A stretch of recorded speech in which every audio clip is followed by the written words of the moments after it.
सारा माहौल एक उत्सव की तरह सजा था, लेकिन उस उत्सव के बीच छुपी थी एक बड़ी साजिश, एक छल और एक ऐसी सच्चाई जिसका खुलासा होने पर हर कोई सन्न रह जाएगा। ऋषि और मून की शादी के लिए सजा मंडप, मेहमानों की चहलकदमी और परिवार वालों की उम्मीदें, सब कुछ एक सपने जैसा लग रहा था। मगर इस सपने की हकीकत कुछ और ही थी। ऋषि का चेहरा शांत था, पर उसकी आंखों में बेचैनी थी।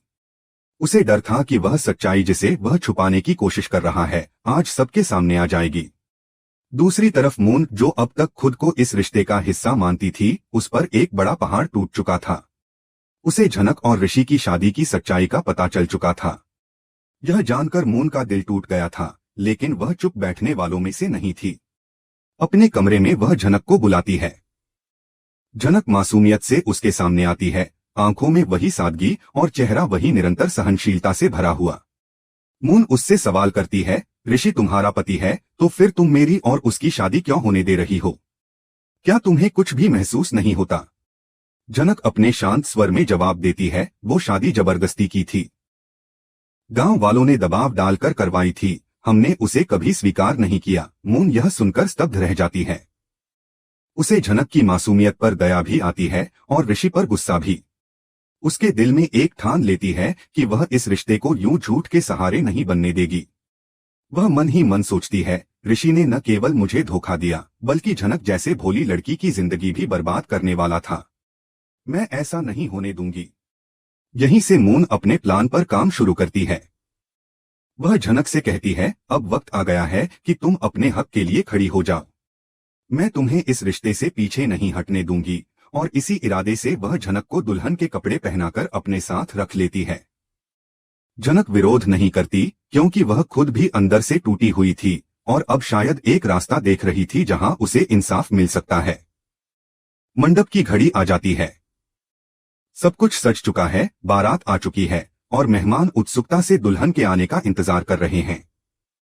ऋषि मंच पर बैठा हुआ है, लेकिन उसका चेहरा साफ बता रहा है कि वह भीतर से घबराया हुआ है। तभी अचानक मून की धमाकेदार एंट्री होती है, लेकिन वह दुल्हन के कपड़ों में नहीं, बल्कि एकदम साधारण पोशाक में आती है। उसके पीछे पीछे जो आती है, वह कोई और नहीं बल्कि झनक होती है, दुल्हन के जोड़े में सजी हुई। पूरा मंडप सन्नाटे में डूब जाता है। हर कोई आश्चर्य से देखता है कि आखिर ये हो क्या रहा है। ऋषि का चेहरा देखते ही समझ आ जाता है कि उसका झूठ अब सामने आ चुका है। वह हक्का बक्का रह जाता है। मून सबके सामने खड़ी होकर अपनी आवाज ऊंची करती है, ऋषि, तुम्हारी हिम्मत कैसे हुई मुझे धोखा देने की? जब सच बताने का वक्त था, तब तुमने मुझसे सब कुछ छुपाया। उसकी आंखों में आंसू हैं, लेकिन उसमें एक ताकत भी है, सच्चाई की ताकत। हर कोई चुप है। परिवार वाले, रिश्तेदार, पंडित, सभी के मुंह खुले रह जाते हैं। मून अपने सवालों की बौछार करती है, मुझे बस एक बात समझनी है, आखिर ये शादी जबरदस्ती क्यों कराई गई? क्या था ऐसा जो झनक और तुम्हारे बीच हुआ कि ऐसा कदम उठाना पड़ा? ऋषि अब बिल्कुल शॉक में चला जाता है। उसे समझ नहीं आ रहा कि मून को इतनी जानकारी कैसे मिल गई। वह सोचता है, जरूर किसी ने कोई फोटो या वीडियो भेजा होगा, वरना मून को यह सब कैसे पता चलता। उधर झनक का चेहरा भावनाओं से भरा है। एक तरफ वर्षों की तकलीफ, दूसरी तरफ यह राहत कि अब उसकी बात कोई सुन रहा है। ऋषि अब सफाई देने की कोशिश करता है, लेकिन उसके शब्द खुद उसे ही कमजोर कर देते हैं। वह कहता है, मैं मजबूर था। उस वक्त हालात ऐसे थे कि शादी करनी पड़ी। मैं खुद भी उसे शादी नहीं मानता, लेकिन मैंने कभी तुम्हें धोखा देने का इरादा नहीं रखा। मून, उसकी आवाज लड़खड़ाती है। लेकिन अब बहुत देर हो चुकी है। मून उसकी तरफ देखकर कहती है, अगर तुम्हें यह शादी नहीं माननी थी तो झनक की जिंदगी से क्यों खेला? उसे क्यों अकेलेपन और जिल्लत में धकेला? और मुझसे क्यों झूठ बोला? ऋषि अब कोई जवाब नहीं दे पाता। पूरा मंडप उसकी चुप्पी में डूबा हुआ है। झनक, जो अब तक चुप थी, धीरे से आगे आती है और कहती है, मैंने कभी नहीं चाहा कि मेरी वजह से किसी की जिंदगी में तूफान आए, लेकिन अब जब सच्चाई सामने है तो मैं चुप नहीं रहूंगी। मैं अपने हक के लिए खड़ी हूं। उसकी आंखों में आंसू हैं, लेकिन चेहरे पर दृढ़ता है। मंडप अब न्याय का मंच बन चुका था। रिश्तों की परतें खुल रही थीं और हर कोई सोच रहा था कि आगे क्या होगा।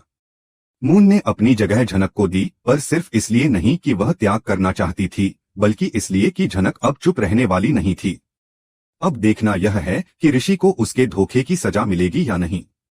क्या झनक को मिलेगा उसका अधिकार, और क्या यह शादी अब सच में पूरी होगी, लेकिन इस बार सच के साथ।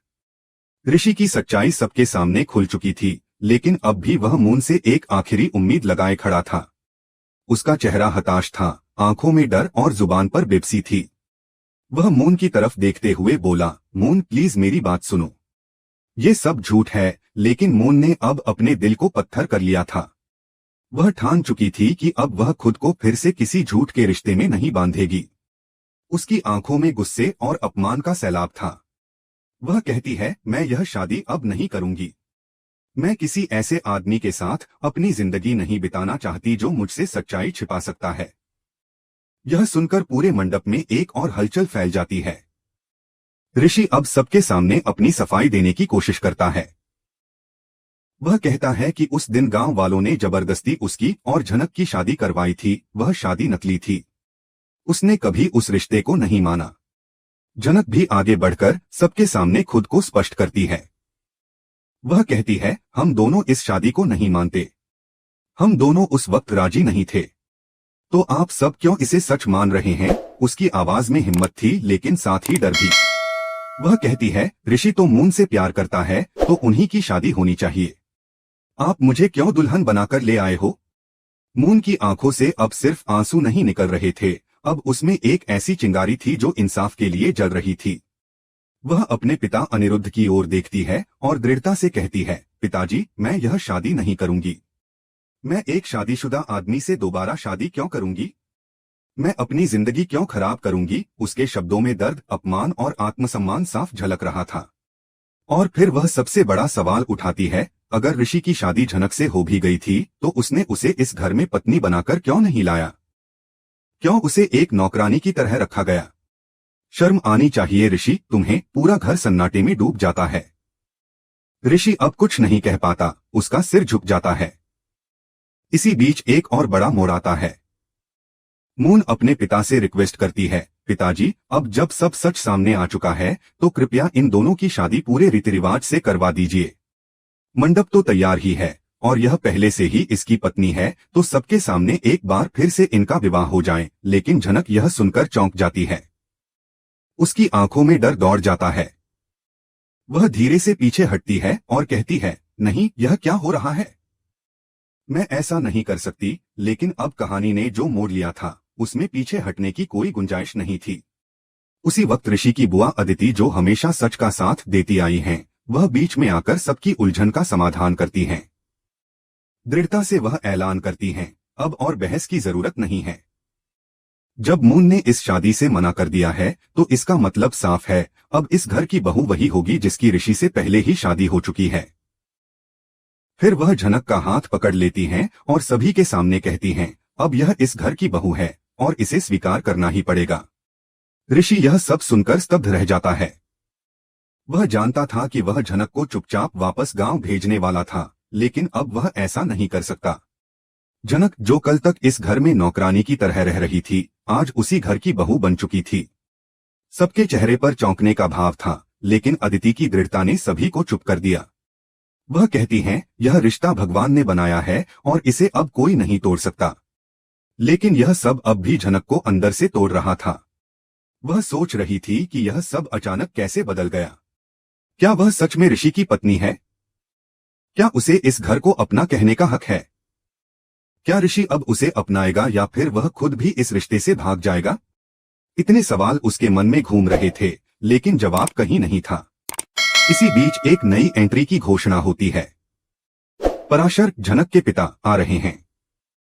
जैसे ही उन्हें अपनी बेटी के साथ हुए धोखे का पता चलेगा, तब क्या वह चुप बैठेंगे या फिर वह अपनी बेटी को न्याय दिलाने के लिए कुछ बड़ा कदम उठाएंगे? पूरे घर में एक बार फिर से तूफान आने वाला था। अब सबकी निगाहें इस ओर थीं कि क्या ऋषि और झनक का यह रिश्ता अब एक नई शुरुआत करेगा। क्या झनक को इस घर में उसका हक मिलेगा? क्या मून अपने प्यार को त्याग कर झनक के लिए रास्ता बनाएगी? क्या वह कभी ऋषि को माफ कर पाएगी या हमेशा के लिए उससे दूर चली जाएगी? यह कहानी अब उस मोड़ पर पहुंच गई है जहां रिश्तों की परीक्षा होनी बाकी है। झूठ, साजिश और त्याग तीनों ने मिलकर एक नया अध्याय शुरू कर दिया है। और आने वाले एपिसोड्स में तय होगा कि न्याय किसे मिलेगा और दिल किसका टूटेगा।